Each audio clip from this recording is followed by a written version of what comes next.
رب سے کہتے تھے یہ حضرت یوسف، رب سے کہتے تھے یہ حضرت یوسف، یہ کرم ہم پہ بھی کیا ہوتا۔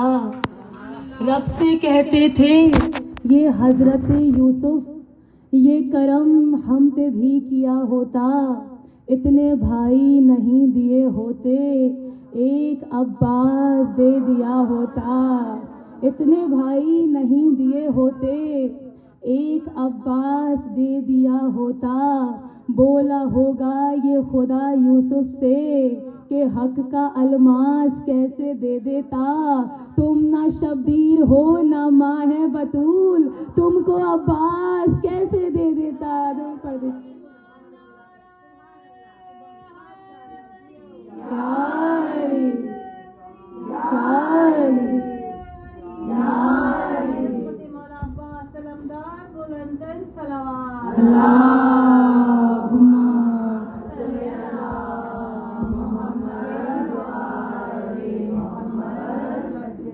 اعوذ باللہ من الشیطان اللعین الرجیم، بسم اللہ الرحمن الرحیم، لا حول ولا قوة الا باللہ العلی العظیم، وصلی اللہ علی سیدنا ونبینا وحبیب قلوبنا وطبیب نفوسنا وشفیع ذنوبنا ابو القاسم محمد،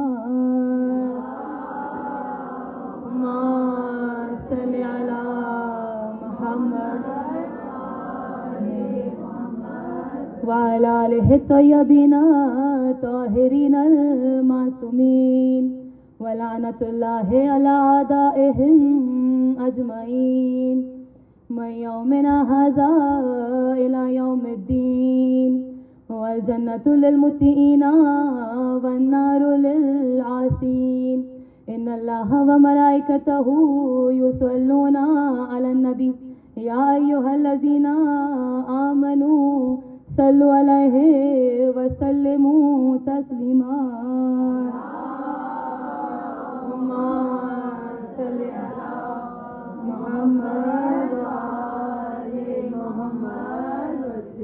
تمام تر تعریفیں اور تمام تر حمد و ثنا اس مالک کون و مکان کے لیے زیبا کہ جو لائق تعریف، جو لائق عبادت اور جو لائق توصیف ہے، وہ پروردگار عالم کے پہاڑوں کی بلندیوں، وادیوں کے نشیب، سمندر کی گہرائیوں، دریاؤں کی روانی، چاندنی راتوں، خوف خدا کے غلبے میں، نباتات کی رنگا رنگینیوں میں، ہر جگہ ہر مقام پر اسی کی جلوہ گری اور اسی کی کاریگری۔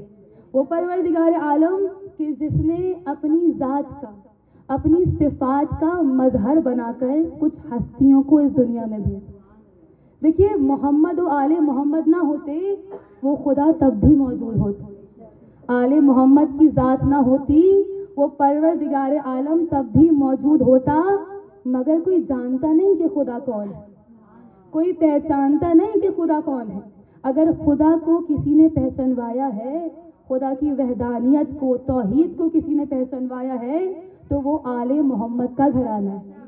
وہ پروردگار عالم کہ جس نے اپنی ذات کا، اپنی صفات کا مظہر بنا کر ان ہستیوں کو اس دنیا میں بھیجا کہ محمود ہے ایسا کہ تیری حمد محمد، محمود ہے ایسا کہ تیری حمد محمد، اور اعلیٰ ہے تو اتنا کہ علی سے بھی بڑا ہے، اعلیٰ ہے تو اتنا کہ علی سے بھی بڑا ہے، اور یہ حسن ہے تیرا کہ تو حسنین کا رب ہے، اور فاتر ہے تو پھر فاطمہ زہرا کا خدا ہے۔ درود پڑھ دیجیے محمد صلی علی محمد محمد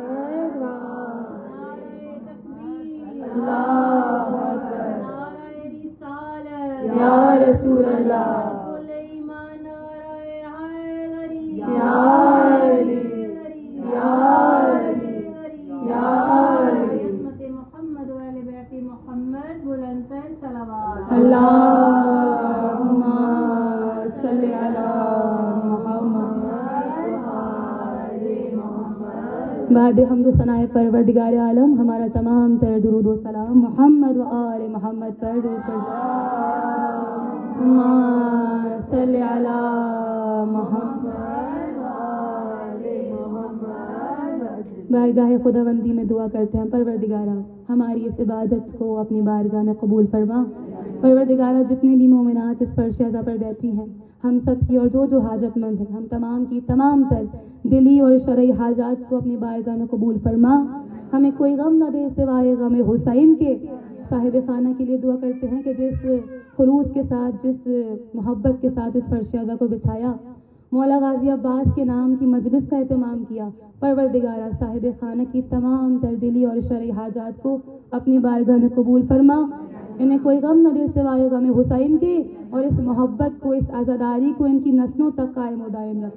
دعا کرتے ہیں پروردگارہ وقت کے امام کے ظہور میں تاجیل عطا فرما اور جب ہمارے امام ظہور فرمائیں تو ہمیں یہ توفیق عطا فرمانا کہ جہاں کہیں بھی ہوں اللہم لبیک کہتے ہوئے اپنے وقت کے امام کے لشکر میں شامل ہو جائیں. بر محمد و آل محمد صلوات.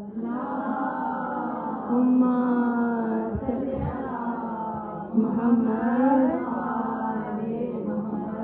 زان گرامی آج کی یہ مجلس کہ جو منسوب ہے سالار لشکر حسین ابن علی باب الحوائج مولا غازی عباس کی ذات سے، تو چونکہ غازی عباس کا تذکرہ ہے تو صدارت امام زمانہ کی ہے اس فرش عزا. اس لیے کہ امام معصوم یہ فرماتے ہیں کہ دیکھیے ہمارا تو یہ عقیدہ ہے کہ جب بھی ہم اس در پہ آتے ہیں تو جو حاجات اپنے دلوں میں لے کر آتے ہیں نا، جو دعائیں وہ اس در پہ آ کے پوری ہو جایا کرتی ہیں.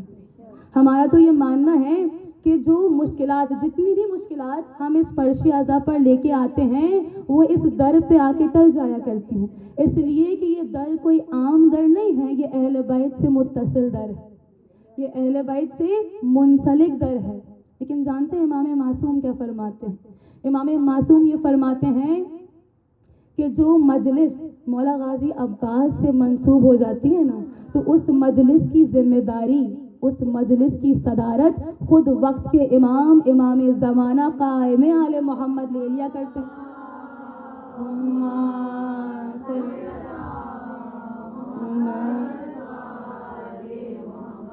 معصوم فرماتے ہیں جو عزادار اس فرش عزا پر آ کر بیٹھتے ہیں اور غازی عباس کے فضائل سن کر خوش ہوتے ہیں، ان کے مصائب پر گریہ کرتے ہیں، امام زمانہ اسی فرش عزا پر بیٹھ کر ان کی تمام تر حاجات کو اپنے ہاتھوں سے لکھتے جاتے ہیں، ان پر قبولیت کے دستخط کرتے جاتے ہیں اور انہیں فرشتوں کے ذمے لگا دیا کرتے ہیں. ابھی یہ عزادار اپنے گھروں کو نہیں پہنچتے، ان کی وہ تمام تر دعائیں، تمام تر حاجات جو اس در پر لے کر آئے تھے پروردگار عالم اپنی بارگاہ میں قبول کر لیتا ہے. درود پڑھ دیجیے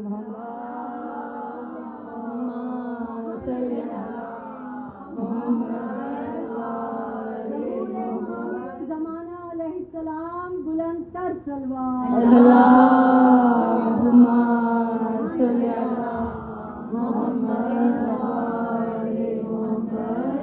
اور عزیزان گرامی کیونکہ مولا غازی عباس کی مجلس ہے تو حق بنتا ہے کہ آج اس منبر سے مولا غازی عباس کے فضائل کو بیان کیا جائے. اس لیے کہ مجھے یہ لگتا ہے کہ جب بھی کبھی غازی عباس کے فضائل پڑھے جاتے ہیں یا بیان کیے جاتے ہیں وقت ختم ہو جاتا ہے مگر غازی عباس کے فضائل ختم نہیں ہوتے.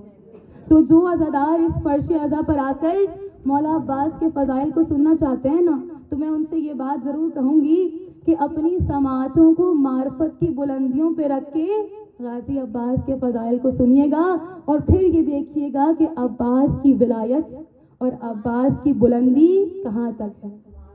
کون ہے عباس؟ وہ عباس کہ جن کے پیدا ہونے کے بعد سے علی نے آئینہ دیکھنا چھوڑ دیا. وہ عباس کہ جن کے پیدا ہونے کے بعد سے اب علی کو آئینہ دیکھنے کی ضرورت نہیں. آپ سب روز آئینہ دیکھتے ہیں نا، آئینے میں کیا دیکھتے ہیں ہم کہ ہمارا چہرہ کیسا لگ رہا ہے، ہمارے قد و خال کیسے لگ رہے ہیں. وہ عباس کے جن کی ولادت کے بعد اب علی کو آئینہ دیکھنے کی ضرورت ہی نہیں ہے. کیوں؟ تاریخ یہ بیان کرتی ہے، روایتیں یہ بتاتی ہیں کہ عباس سر سے لے کے پیر تک ہو بہو علی مرتضیٰ کی تصویر، ہو بہو علی مرتضیٰ. کسی نے کہا تھا نا کہ مجھے یہ ڈر ہے عقیدے کہیں جدا نہ ہو جائیں، مجھے یہ ڈر ہے عقیدے کہیں جدا نہ ہو جائیں، خطائیں اہل سوا کی کہیں سوا نہ ہو جائیں. علی کی ہو بہو تصویر ہے عباس جری، ارے نصیریوں کے کہیں دو خدا نہ ہو جائے. دور پڑ دیجیے. عباس ہے، عباس ہے، ایک نعرہ خاص ہے، عباس ہے، عباس ہے. تیری یاس میری یاس، یا عباس، یا عباس، با وفا با وفا، یا عباس، یا عباس. غازی تیری مثال نہیں دو جہاں میں، زہرا نے خود قصیدے پڑھے تیری شان.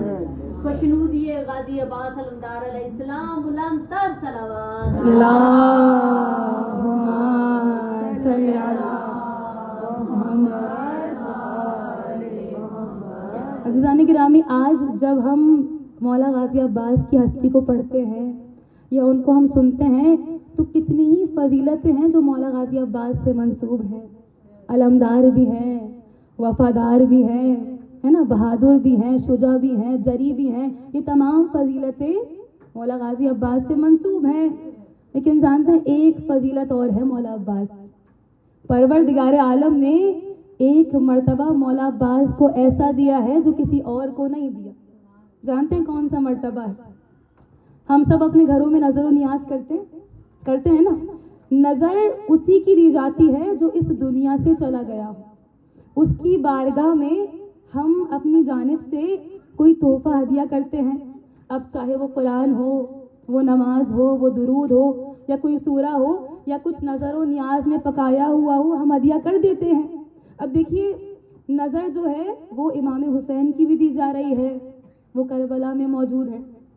جناب فاطمہ زہرا کی بھی دی جا رہی ہے، وہ بقیہ میں موجود ہیں.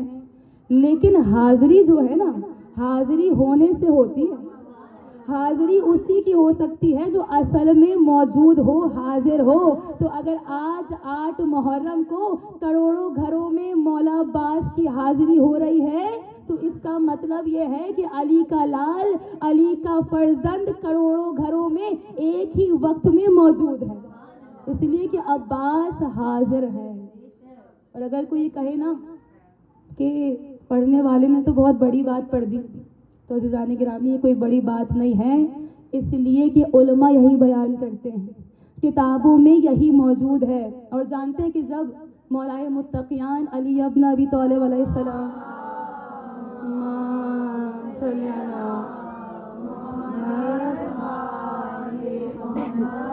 کہ جب مولائے متقیان کو آزمانے کے لیے لوگ آئے تھے مدینے میں اور آ کر کہا تھا کہ علی کہتے ہیں میں ہر جگہ موجود ہوں، علی مظہر العجائب ہے، کیوں نہ علی کو آزمایا جائے. کہا کہ آزما لو. اچھا تھے منافق لوگ تھے، سامنے بہت اچھے تھے مگر پیچھے کچھ اور تھے. کہتے ہیں کہ جیسے ہی علی کے سامنے آئے، ایک نے آ کر کہا یا علی کل شام میں ہمارے ہاں آپ کی دعوت. دوسرا آیا کہا یا علی کل شام میں ہمارے ہاں آپ کی دعوت. اچھا طے یہ ہوا تھا کہ اگر علی آ گئے تو ہمارا کالر جو ہے وہ اوپر ہو جائے گا، رسول خدا کے داماد آ رہے ہیں. اور اگر علی نہ آئے تو پھر ہم اپنا کام کریں گے جو ہماری فطرت ہے، جو ہماری عادت ہے. ہم کہیں گے یا رسول خدا آپ تو کہتے ہیں آپ کا وسیع، آپ کا داماد ہر جگہ موجود ہے. کہتے ہیں 40 لوگوں نے جا کے بار بار کہا علی سے الگ الگ یا علی کل ہمارے ہاں آپ کی دعوت، یا علی کل ہمارے ہاں آپ کی دعوت، یا علی کل ہمارے ہاں آپ کی دعوت. علی سب کی دعوتیں قبول کرتے جا رہے ہیں. ایک مرتبہ اگلا روز نمودار ہوا. اچھا ہوا یہ تھا کہ دعوت دینے سے پہلے تک روزانہ چبوترے پر بیٹھ کر باتیں ہوا کرتی تھی، کانوں میں ایک دوسرے کی باتیں ہوا کرتی تھی. لیکن اب دعوت دینے کے بعد سب اپنے اپنے گھروں کو چلے گئے.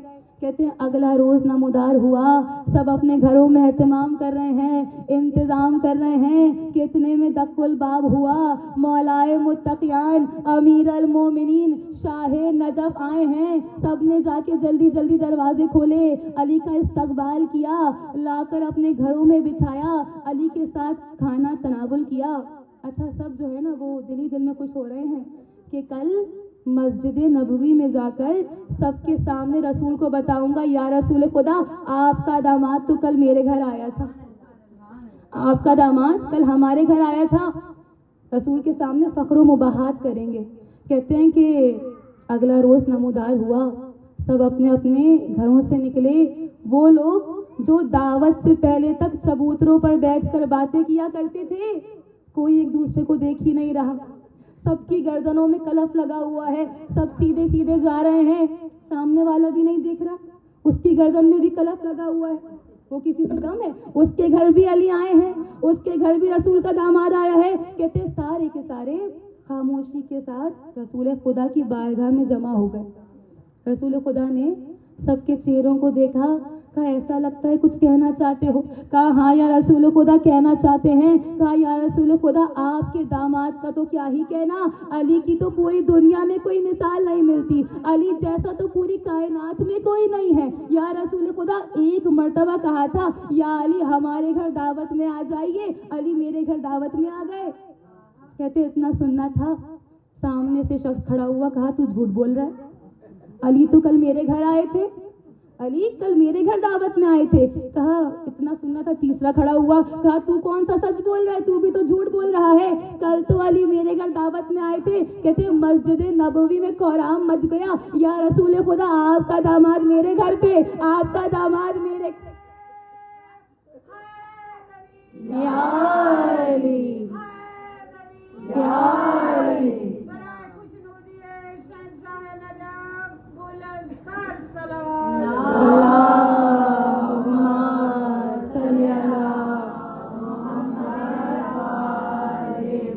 کہتے مسجد نبوی میں کوہرام مچ گیا، یا رسول خدا آپ کا داماد میرے گھر پہ، آپ کا داماد میرے گھر پہ، آپ کا داماد میرے گھر پہ۔ ایک مرتبہ رسول نے کہا خاموش ہو جاؤ، کل میرا ولی، میرا وسیع، میرا جانشین علی ابن ابی طالب میرے گھر میں میرے ساتھ کھانا تناول فرما رہا تھا، اتنے میں مسجد کا پردہ ہلا، دو ننھے ننھے بچے اندر آئے، کہا اے نانا رسول خدا کل تو ہمارا بابا ہمارے ساتھ ہمارے گھر میں کھانا کھا رہا تھا۔ یا علی یا علی یا علی اللہم صلی علی محمد۔ کہا دو ننھے ننھے علی سے ٹکرانا نہیں، خاص یہ گھر ہے کوئی عام گھر ہے، اب منہ کی کھا کر بیٹھے ہو جو تم، ذرا سی غیرت ہو تو یہ بھلا دے۔ سبحان اللہ۔ یا علی یا علی یا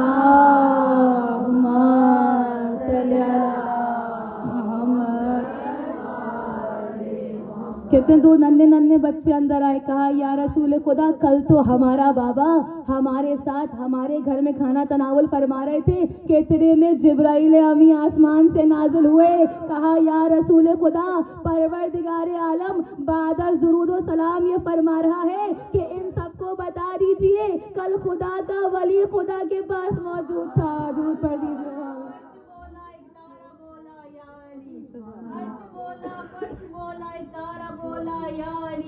پیر وچو پیر میرا خیبری، پنج نارے پنجتنی سوا لکھ سپر پاور ہے چمبم نارا یا علی یا علی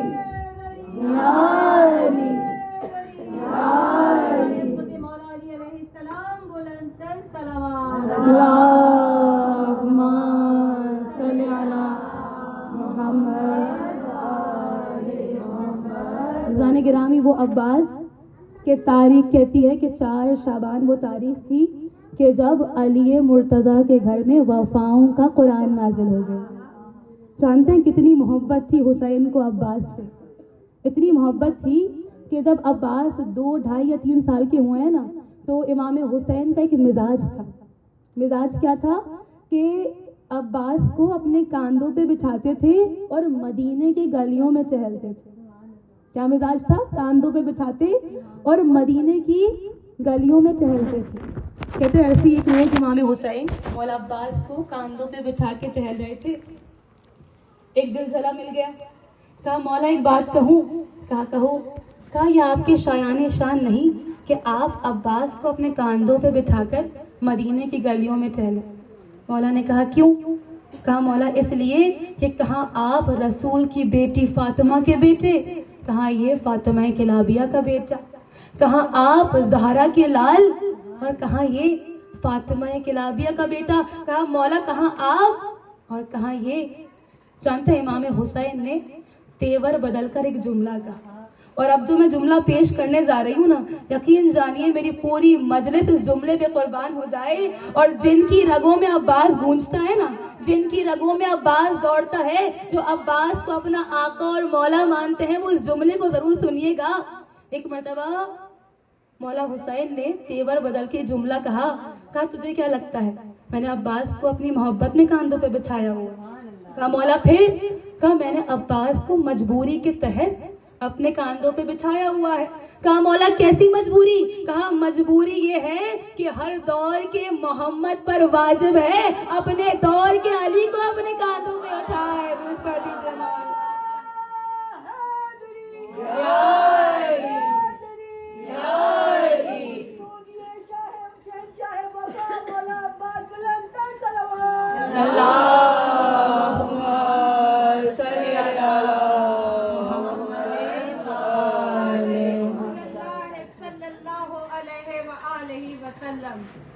ذکر علی افضل من عبادت الثقلین. برائے خوشنودی شہنشاہ وفا، برائے خوشنودی شہنشاہ نجف، بلند تر صلوات. اللہم صلی علی محمد. میں نے علی سے عین لیا اور لکھ لیا، دیکھا ابو تراب تو بے اس سے لے لیا، آیا نظر اسد تو قلم نے الف لیا، اور سین بڑھ کے ساکیے کوثر نے لے لیا. ہر لفظ پھر تو زین بے کرتاس بن گیا، یک جا کیا تو حضرت عباس. تیری یاس میری یاس یا عباس یا عباس، تیری یاس میری یاس یا عباس یا عباس. غازی عباس علمدار علیہ السلام، بلند تر صلوات.